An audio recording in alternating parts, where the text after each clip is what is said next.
नमस्कार, रूहिका शर्मा चैनल में आप सभी का स्वागत है। आज की हमारी कहानी का नाम है सौत। और कहानी का नाम सुनकर ही आप समझ गए होंगे कि हम किसी दूसरी औरत के बारे में भी बात करेंगे और उस औरत के बारे में भी बात करेंगे जिसकी सौत को लाया गया है।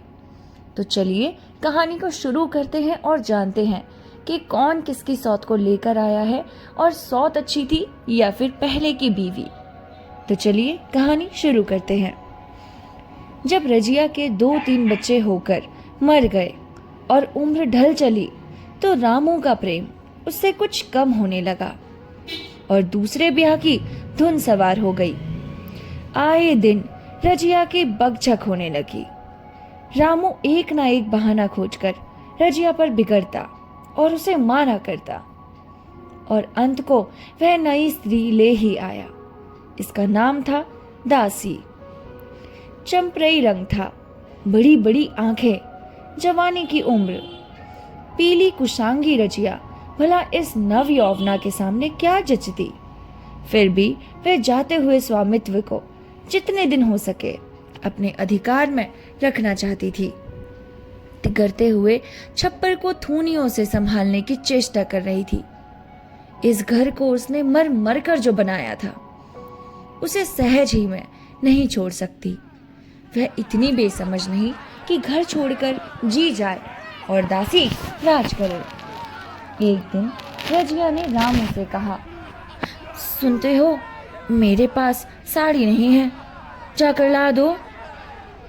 रामू उसके एक दिन पहले ही दासी के लिए अच्छी सी चुंदरी लाया था। रजिया की मांग सुनकर बोला, मेरे पास अभी रुपया नहीं था। रजिया को साड़ी की उतनी चाहना थी जितनी रामू और दसिया के आनंद में विघ्न डालने की। बोली, अच्छा, रुपए नहीं थे तो कल अपनी चहेती के लिए चुंदरी क्यों लाए?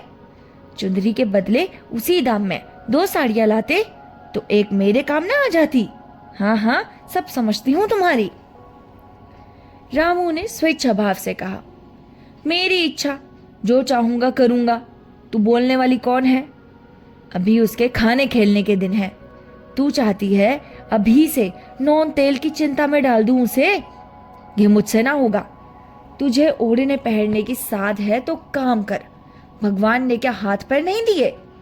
पहले तो घड़ी रात उठकर काम धंधे में लग जाती थी। अब उसकी डाह में पहर दिन तक पड़ी रहती है तो रुपए क्या आकाश से गिरेगा? अरे मैं तेरे लिए अपनी जान थोड़े ही दे दूंगा। बड़ी आई। रजिया ने कहा, तो क्या मैं उस लौंडी हूं कि वह रानी की तरह पड़ी रहे और मैं घर का सारा काम करती रहूं? इतने दिनों छाती फाड़कर काम किया, उसका क्या फल मिला? ये तो अब मेरी भला काम करने आती है। बड़े आए। ओ, मैं जैसे रखूंगा वैसे ही रहना पड़ेगा। मेरी इच्छा होगी तो रहूंगी, नहीं अलग हो जाऊंगी। जो तेरी इच्छा हो वो कर, मेरा गला छोड़। अच्छी बात है, आज से तेरा गला छोड़ती हूँ। समझ लूंगी विधवा हो गई। रामू दिल में इतना तो समझता था कि यह गृहस्थी रजिया की जोड़ी हुई है। चाहे उसके रूप में उसे लोचन विलास के लिए आकर्षण ना रहा, संभव था कुछ देर के बाद वह जाकर रजिया को मना लेता। पर दासी भी कूटनीति में कुशल थी। उसने गर्म लोहे पर अपनी चोटें जमानी शुरू कर दी। बोली, आज देवी की किस बात पर बिगड़ रही थी? क्यों इतना जल लड़ रही थी तुमसे? रामू ने उदास मन में कहा, अरे तेरी चुंदरी के पीछे रजिया महाभारत मचाए हुई है। अब कहती है अलग रहूंगी। मैंने कह दिया, तेरी जरे इच्छा हो तो कर। दसिया ने आंखें मटका कर कहा, ये सब नखरे हैं कि आकर हाथ पांव जोड़े मनावन करे और कुछ नहीं। तुम चुपचाप बैठे रहो ना। 2-4 दिन में आप ही गर्मी उतर जाएगी। तुम कुछ बोलना नहीं, उसका मिजाज और आसमान पर चढ़ जाएगा नहीं तो। समझ रहे हो ना? रामू ने गंभीर भाव से कहा, दासी तुम तो जानती हो कितनी घमंडनी है। वह मुंह से जो बात कहती है उसे करके छोड़ती है। रजिया को भी रामू से ऐसी कृतज्ञता की आशा न थी जब वह पहले किसी से सुंदर नहीं। मान लिया, इसलिए रामू को अब उससे प्रेम नहीं। पुरुष चरित्र में यह कोई असाधारण बात तो ना थी, लेकिन रामू उससे अलग रहेगा इसका उसे विश्वास न आता था। वह घर उसी में पैसा जोड़कर बनाया, गृहस्थी भी उसी की जोड़ी हुई है, अनाज का लेन देन उसी ने शुरू किया। इस घर में आकर उसने कौन कौन से कष्ट नहीं झेले, इसलिए तो कि पौरुख थक जाने पर एक टुकड़ा चैन से खाएगी और पड़ी रहेगी, और आज वह इतनी निर्दयता से दूध की मक्खी की तरफ फेंकी गई, ऐसा उसने कभी नहीं सोचा था। रामू ने इतना भी नहीं कहा कि तू अलग नहीं जाएगी, मैं या खुद मर जाऊंगा या तुझे मार डालूंगा, पर तुझे अलग ना होने दूंगा। तुझसे मेरा ब्याह हुआ है, हंसा ठंडा नहीं। तो जब रामू को उसकी परवाह नहीं, तो वह रामू की परवाह क्यों करे? क्या सभी स्त्रियों के पुरुष बैठे होते हैं? सभी के माँ बाप बेटे पोते सब होते हैं। आज उसके लड़के जीते होते तो मजाल थी ये नई स्त्री लाता और मेरी यह दुर्गति करता। इस निर्दयी को मेरे ऊपर इतनी भी दया न आई। नारी हृदय की सारी परवशता इस अत्याचार से विद्रोह करने लगी। वही आग जो मोटी लकड़ी को स्पर्श भी नहीं कर सकती, पूस को जलाकर भस्म कर देती है। दूसरे दिन रजिया एक गांव से दूसरे गांव चले गई। उसने अपने साथ कुछ ना लिया। जो साड़ी उसकी देह पर थी वही उसकी सारी संपत्ति थी। विधाता ने उसके बालकों को तो पहले ही छीन लिया था, आज घर भी छीन लिया। रामू उस समय दासी के साथ बैठा हुआ था और आमोद विनोद कर रहा था। रजिया को जाते देखकर शायद वह समझ ना सका कि वह चली जा रही है, और रजिया ने यही समझा। इस तरह तोरों की भांति वह जाना भी ना चाहती थी। वह दासी को, उसके पति को और सारे गांव को दिखा देना चाहती थी कि वह इस घर से धेले की भी चीज नहीं ले जा रही।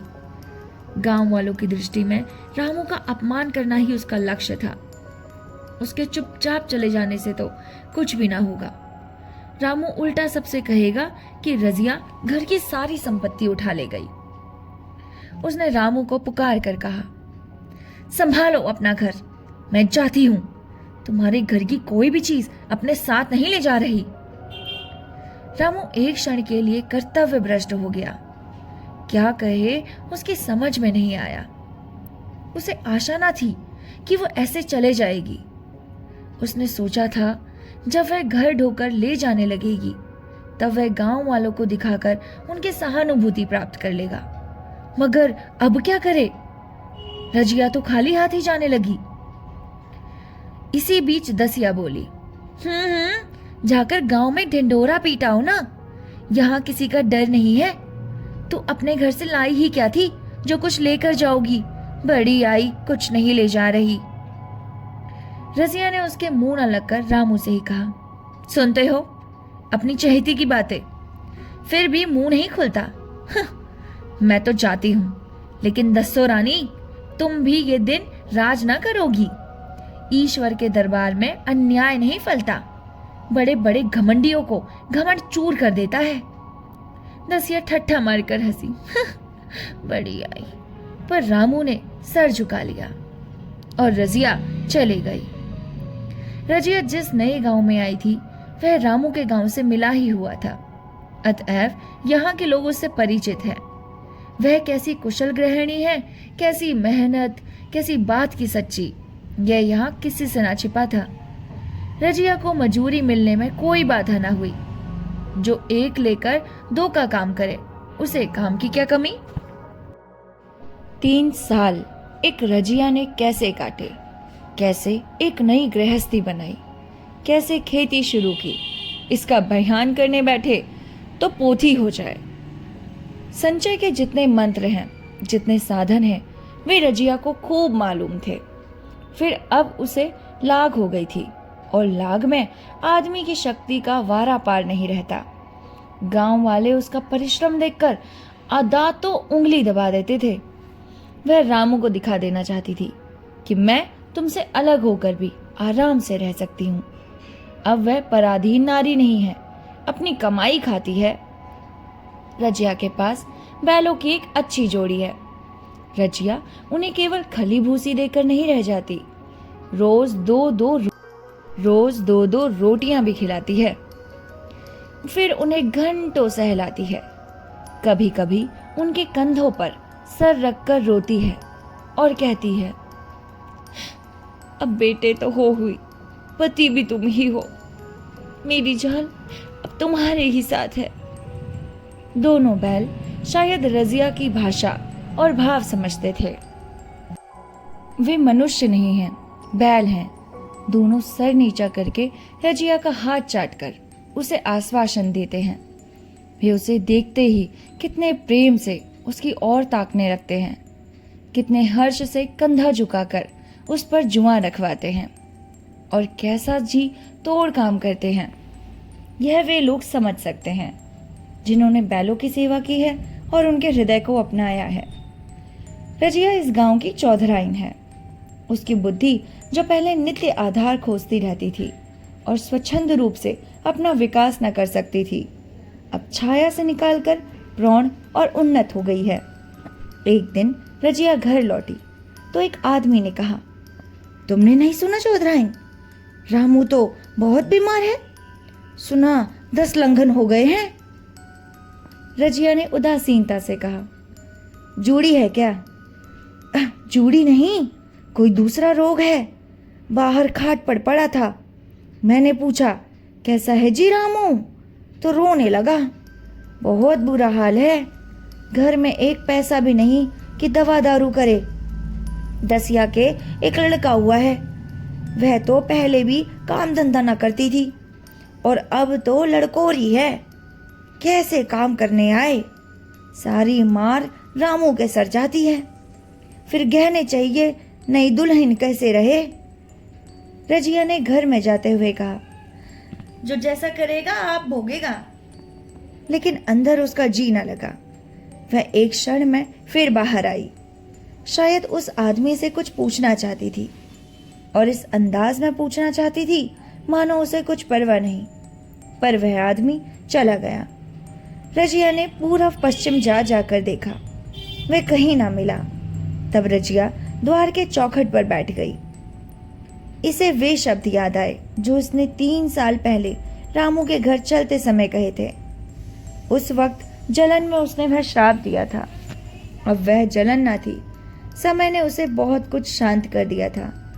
रामू और दासी की हीनावस्था अब ईर्ष्या के योग्य नहीं, दया के योग्य थी। उसने सोचा, रामू को 10 लंघन हो गए तो अवश्य ही उसकी दशा अच्छी ना होगी।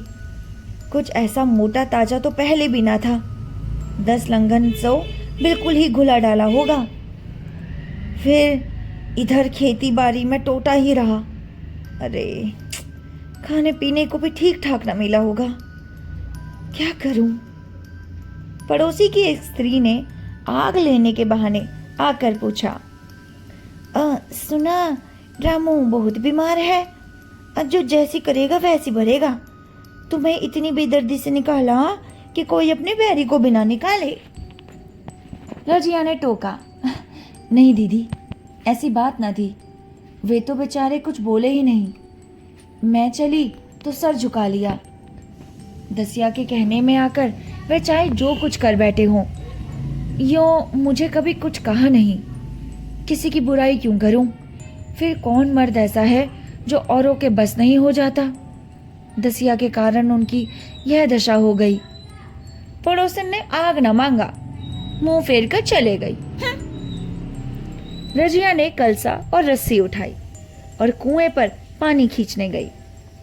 बैलों को साना पानी देने की बेला आ गई थी, पर उसकी आंखें उस रास्ते की ओर लगी हुई थी जो मलसी रामू के गांव को जाता था।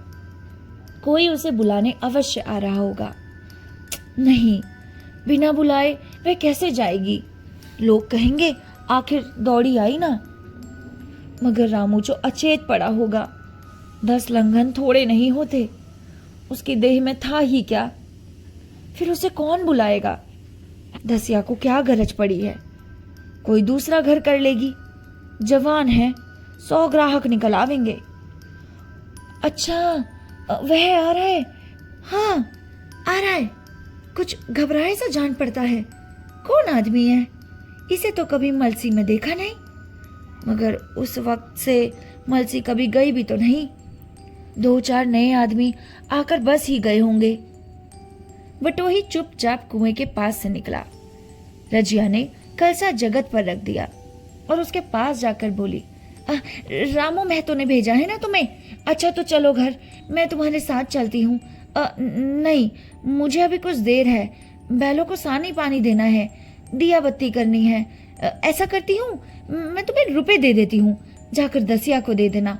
कह देना कोई काम हो तो बुला भेजे। हाँ भैया, कह देना। हाँ। बटोही रामू को क्या जाने, किसी दूसरे गांव का रहने वाला था। पहले तो चकराया, फिर समझ गया। चुपके से रजिया के साथ चला गया और रुपए लेकर लंबा हुआ। चलते चलते रजिया ने पूछा, अब क्या हाल है उनका? हाँ भैया, ठीक तो है ना? बटोही ने अटकल से कहा, अभी तो कुछ संभल रहे हैं।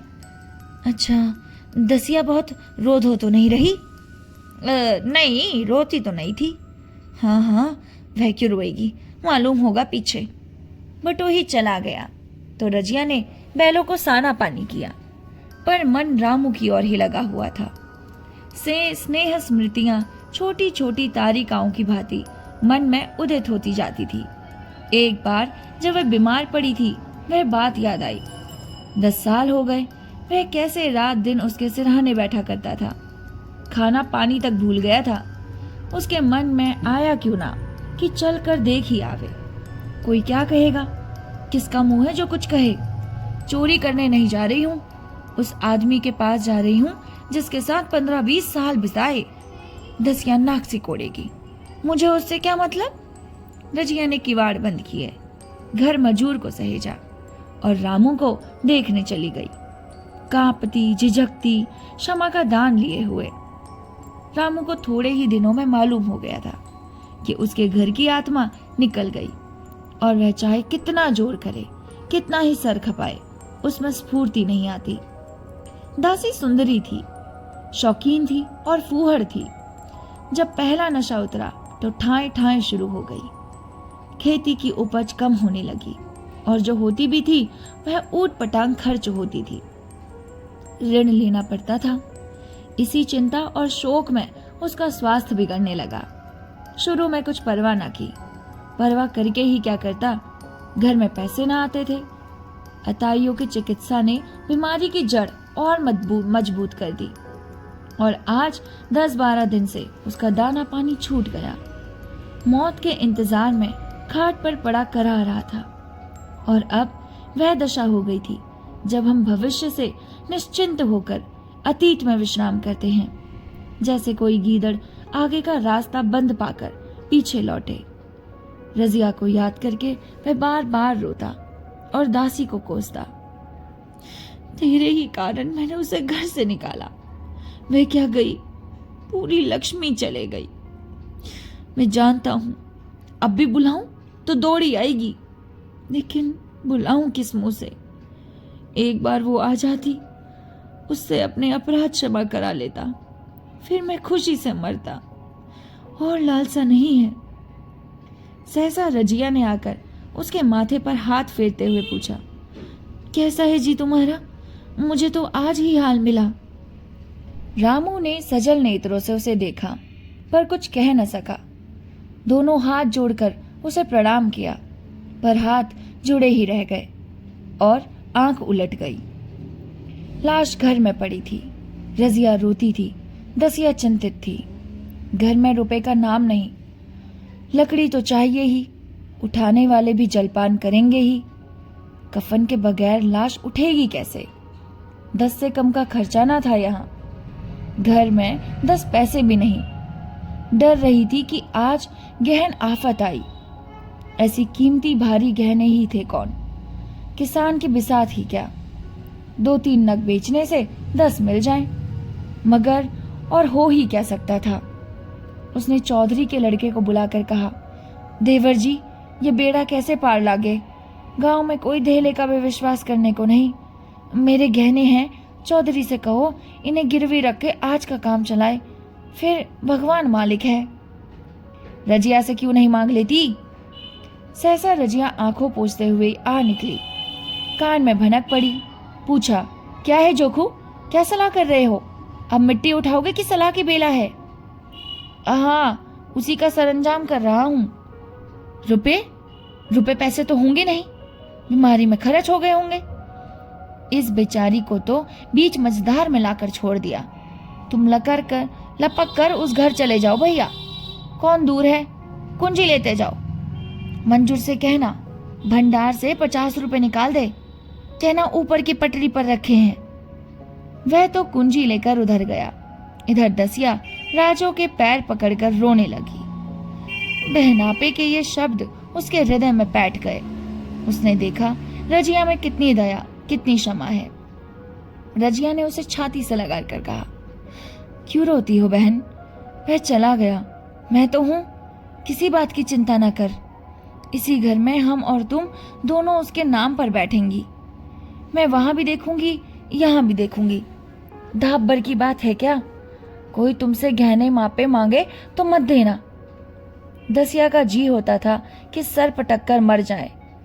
उसे इसने कितना जलाया, कितना रुलाया और घर से निकाल छोड़ा। रजिया ने पूछा, जिस जिसके रुपए हो सूरत करके मुझे बता देना। मैं झगड़ा नहीं रखना चाहती। बच्चा दुबला क्यों हो रहा है? दसिया बोली, मेरा दूध नहीं होता। गाय जो तुम छोड़ गई थी वह मर गई, दूध नहीं होता कुछ भी। राम राम, बेचारा मुरझा गया। मैं कल ही गाय लाऊंगी, सभी गृहस्थी उठा लाऊंगी।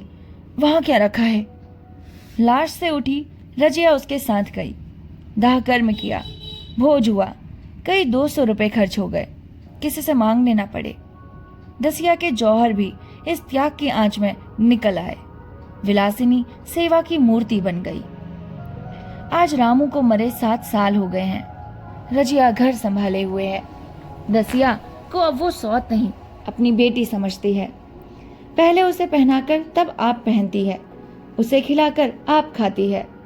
जोखू पढ़ने जाता है, उसकी सगाई की बातचीत पक्की हो गई। इस जाति में बचपन में ही ब्याह हो जाता है। दसिया ने कहा, बहन गहने बनवाकर क्या करोगी? मेरे गहने तो धरे ही हैं। रजिया ने कहा, नहीं री, उसके लिए नए गहने बनवाऊंगी। अभी तो मेरा हाथ चलता है, जब थक जाऊं तो जब का जो चाहे तो करना। तेरे अभी पहनने ओढ़ने के दिन हैं, तू अपने गहने पहन, अपने रहने दे। नाइन ठकुर सौहाती करके बोला, आज जोखू के बाप होते तो कुछ और ही बात होती। रजिया ने कहा, वे नहीं है तो मैं तो हूं, वे जितना करते मैं उतना कर दूंगी। अरे मैं तो उसका दूगा ही कर दूंगी। जब मैं मर जाऊं तब कहना जोखू का बाप नहीं है। ब्याह के दिन दसिया को रोते देखकर रजिया ने कहा, बहू तुम क्यों रोती हो? अभी तो मैं जीती हूं। घर तुम्हारा है, जैसे चाहे रहो। मुझे बस 2 समय की रोटी दे दो, और मुझे क्या करना है? मेरा आदमी मर गया, तुम्हारा तो अभी जीता है। दसिया ने उसकी गोद में सर रख दिया, खूब रोई। जीजी तुम मेरी माता हो, तुम ना होती तो मैं किसके द्वार पर खड़ी होती? घर में तो चूहे लौटते थे, उनके राज में मुझे दुख ही दुख उठाने पड़े। सुहाग का सुख तो मुझे तुम्हारे राज में मिला है। मैं दुख से नहीं रोती, रोती हूँ भगवान की दया पर कि कहाँ मैं और कहाँ ये खुशहाली। रजिया मुस्कुराकर रो दी और ये कहानी यहीं पर ही खत्म हो गई। आपको ये कहानी कैसी लगी हमें लिख कर ज़रूर बताएं, और बताएं कि सौतों का प्यार इस तरीके का आपने कभी देखा है क्या? देखा ही नहीं होगा, क्योंकि पुराने ज़माने की स्त्रियाँ कहाँ देवी की मूर्ति हुआ करती थी। चलिए मिलते हैं आपसे नेक्स्ट कहानी के साथ। तब तक के लिए नमस्कार, अपना ख्याल रखिएगा।